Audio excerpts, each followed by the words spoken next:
What's up, dudes? My name is Nick. Welcome back for another music video reaction. In this one, we're taking a little bit of a slightly late look at this song from Honeyst titled Someone to Love. It is their second ever song, well, their second single, second ever song, same difference. And, you know, I think that this is going to be quite a nice song. I really enjoyed listening to their debut, listening to this group. Their first song was a nice, sweet little kind of, you know, rock song. I think they fit in really nicely with all of the other, you know, band groups that are releasing music within K-pop. I think that they are, you know, at a really good, you know, kind of second, fourth, fifth, sixth dimension, and a different, you know, fill in a gap that wasn't currently filled within that whole, I suppose, subgenre of K-pop. So we're going to do what we do in these videos. We're going to listen to this song. I'm going to give you guys my honest first impression thoughts and opinions on it, whether I like the song or not. So if that is something that you guys are interested in hearing more of at any point in the future, please do consider clicking on the subscribe button down below. So with all that being said, let's get this song started.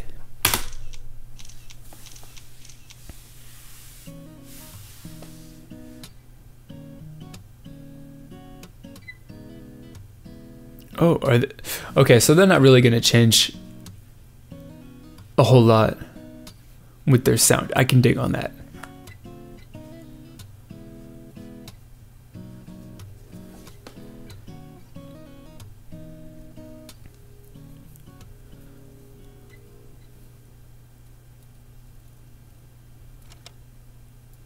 Okay, that was just an intro. They tricked me. Okay.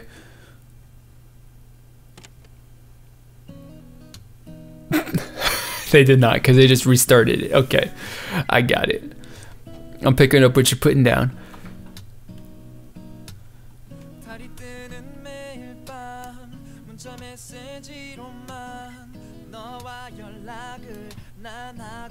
Okay, I can.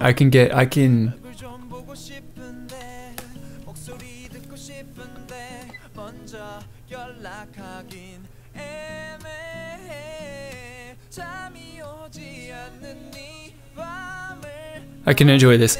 I think it's kind of interesting that maybe it's not really interesting, but the band that's on the bottom that's doing the little slide thing across the, I suppose what's gonna the duration of the song, it doesn't exactly look to me like they are in sync with the song. That's interesting to me.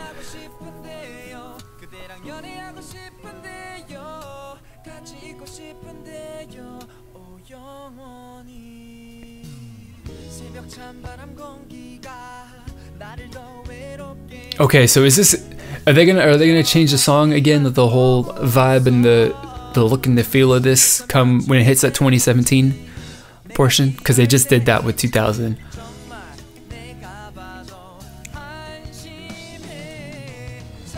I dig that.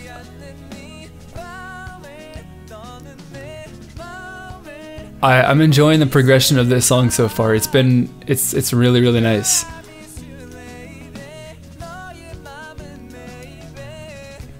They just added a bunch and a little bit more, you know, made the song more complex. I mean, not uncomplex, upbeat.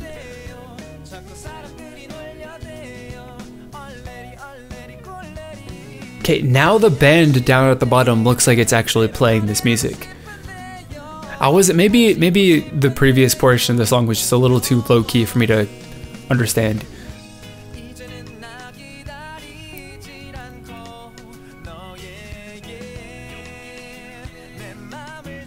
So they of course the visual, all that kind of changed, but the sound of the song's somewhat the same.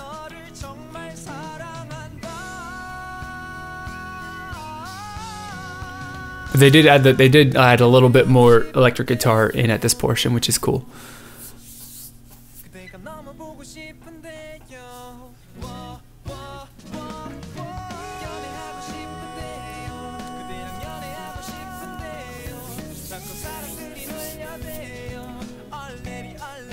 I love these guys. This music is so good.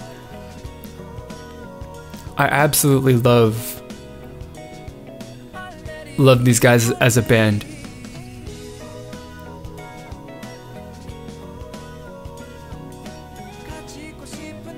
Did I already say that I love it? I love it.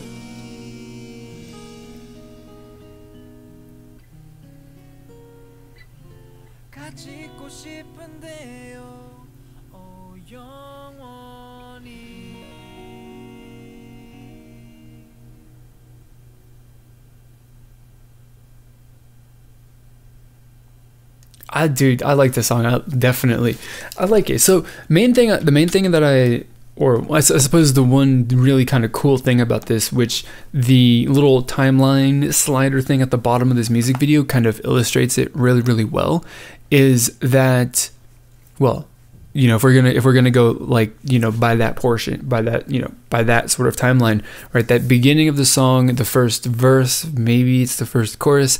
I don't know specifically if there was necessarily like, you know, any hard portion, like, you know, segments like that in the song that are easily identifiable like that, or at least they're not like super segmented like that. They're all different, you know, varied lengths and sizes and all that stuff.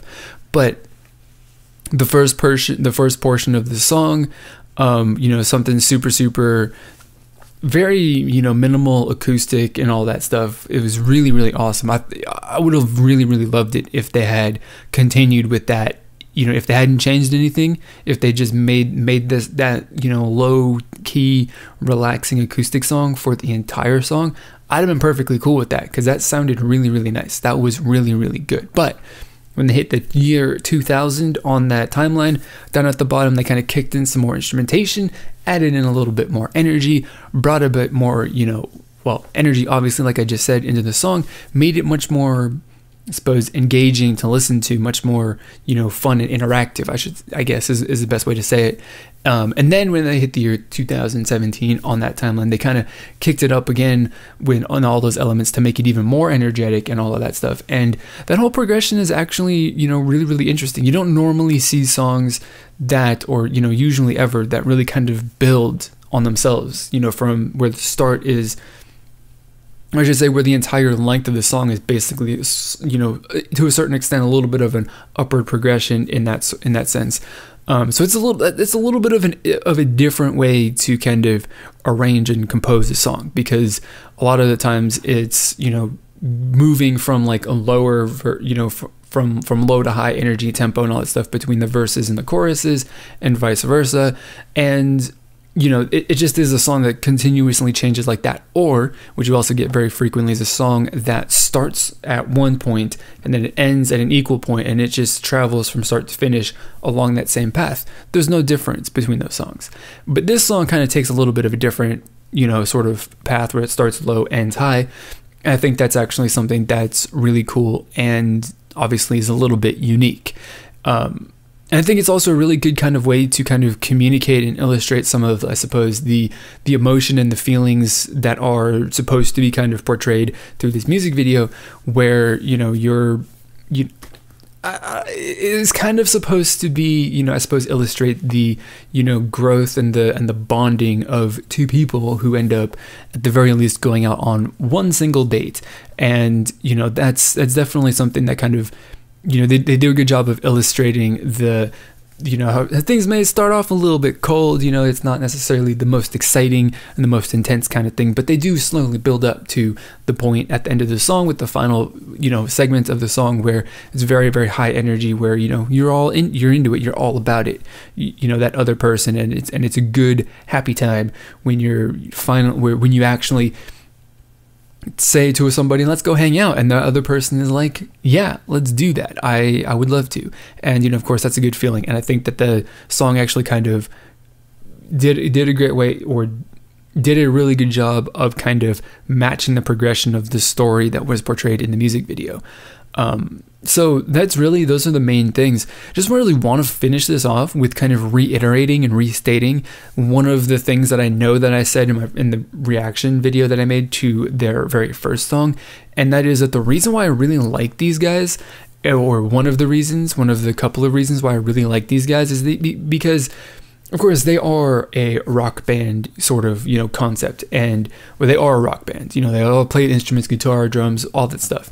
But they're doing things differently than than the other, groups that are doing the rock band thing within the K-pop scene. So they're not doing anything similar to what CNBLUE's doing. They're not following the path that FT Island is doing. They're not following the path or the idea and the sound that Day 6 is doing. They're doing their own thing. They have their own unique, flavor and identity, despite the fact that they're a rock band. And I think it's really good. If you're interested in the rock band, format to K-pop or whatever, and bringing a little bit of that music and that style of music to K-pop, you've got 5 different groups that are doing something that is each their own and unique, and there is not a single other group in K-pop that I know of that is doing that. So it's a really, really, really, I think, good time, I guess, to like rock music and also like K-pop, because you've got 5 groups like I just named: CNBLUE, FT Island, Day 6, Honeyst, and I suppose if you really want to, you can kind of include N.Flying in there a little bit as well, because they're also a little bit of a rock band sort of thing. But everyone's got their own unique identity, and that's definitely really, really cool, especially when you kind of consider that a lot of K-pop groups are very, very close in their own identity, but they've just got little slight differences that kind of set them apart when it comes to their music and, of course, their visual style. So I'm enjoying that. Honeyst has got their own thing. They're killing it. They're rocking it. They're doing some really good stuff, and it is definitely they've got their set place that within the K-pop scene, and they could just move on and do whatever they want to do from here. So that's all I got to say. That's all I want to say about this song and this group. I'm definitely. I think, as I said in my previous reaction video for their debut song, I'm really definitely looking forward to what they are going to be releasing coming up next, and of course over the course of their career, because this is just very, very interesting, and I'm really, really enjoying their music so far. So I'm going to turn it over to you guys. I'm not going to have a question. I don't want to draw this video out any longer, so I'm going to turn it over to you guys to leave your thoughts and comments about this song down in the comment section below. Do not be afraid to share your thoughts and opinions, no matter what they are, whether you like this song or not, because the community that we're trying to build here is all about having some free and open discussion about our thoughts and opinions, whether we agree or disagree. So if that is a community that you are interested in becoming a part of, then please do consider clicking on the subscribe button down below. So that is going to be it for this video. As always, I want to thank you for watching, and I will see you all next time.